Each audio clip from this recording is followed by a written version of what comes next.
सत श्री अकाल। सबसे पहले हम शुक्रगुजार हैं आप सारे भाइयों को कि आप हमारी कहने पे आप लोग यहाँ पे आए और आपने अपना कीमती टाइम हमको दिया।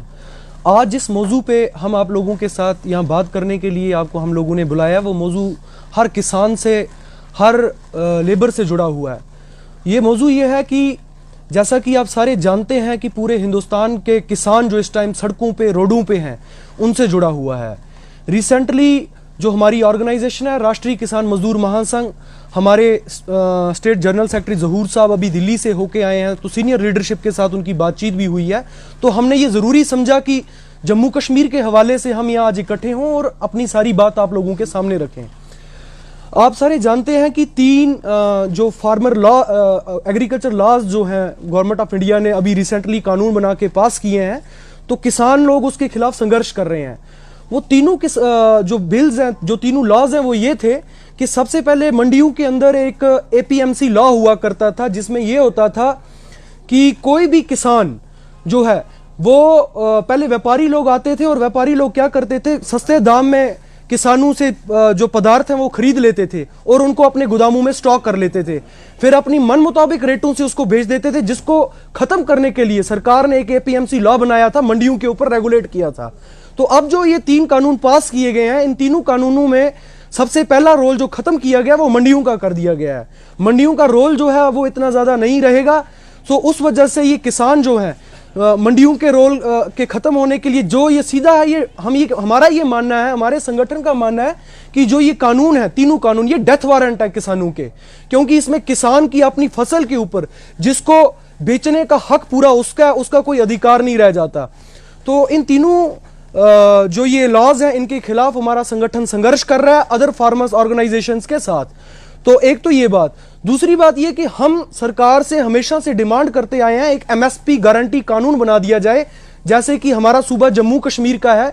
हमारी सेब की पेटी, आप सारे भाई भी कुछ किसानी खेती से ही जुड़े लोग हैं, हमारी सेब की पेटी अगर जिसकी लागत मूल्य अगर 900 रुपया तैयार होती है, तो दिल्ली की मंडी में कभी कभार उसका रेट 500 रुपया हो जाता है, तो 300-400 रुपए का घाटा हर किसान को लेना पड़ता है। सो इसको खत्म करने के लिए हमने सरकार के पास हमेशा बार बार गुजारिशात की कि आप एक एमएसपी कानून बनाइए, एमएसपी गारंटी लॉ बनाइए, जिसमें किसान जो है, जो कौम की रीढ़ की हड्डी होता है किसी भी मुल्क की, उसको स्टक ना किया जाए, उसको क्रिपल ना किया जाए, क्योंकि जम्मू कश्मीर का जो ये सूबा है ये बड़े मसले मसाइलों से दो चार रहता है हमेशा। कभी रोड की प्रॉब्लम्स आती हैं, कभी बेमौसमी बरसात, बेमौसमी बर्फ, जैसा कि पिछले साल ही हमारे साथ हुआ।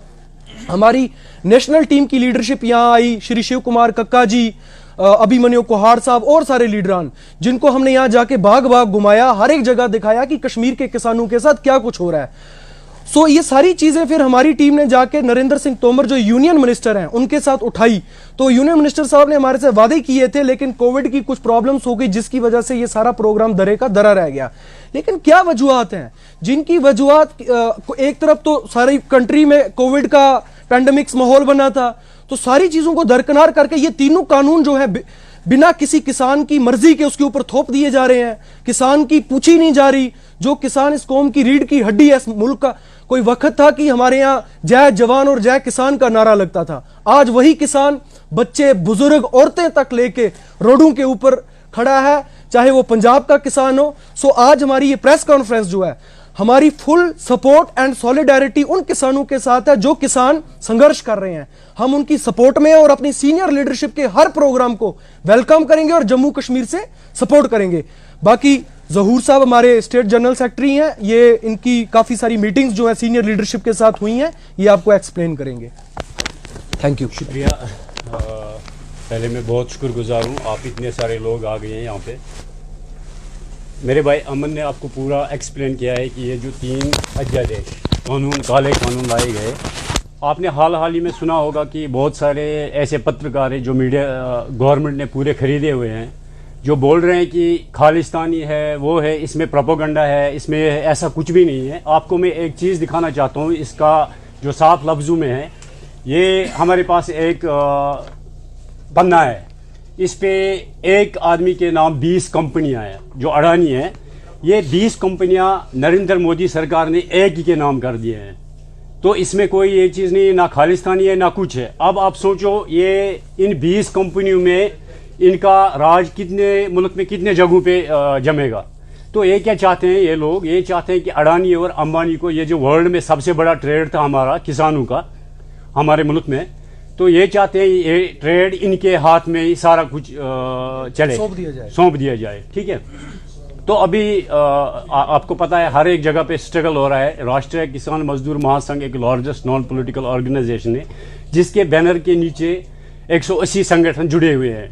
तो हम सब कश्मीरी किसान लोगों को, मजदूरों को कहते हैं कि इकट्ठे होके अभी जागने का समय है। ये बाहर से एक मैसेज है उन किसान लोगों की जो अभी बेचारे सड़कों पे बैठे हैं, करोड़ों किसान सड़कों पे बैठे हैं, बट गवर्नमेंट टस से मस नहीं हो रही। 2 आदमियों के लिए ये पूरे देश को नष्ट कर रहे हैं। अब मैं सब कश्मीर के किसान लोगों को, जो यहाँ के मजदूर लोग हैं, इकट्ठा होने की ज़रूरत है और जागने का टाइम है ये। तो बाकी शुक्रिया।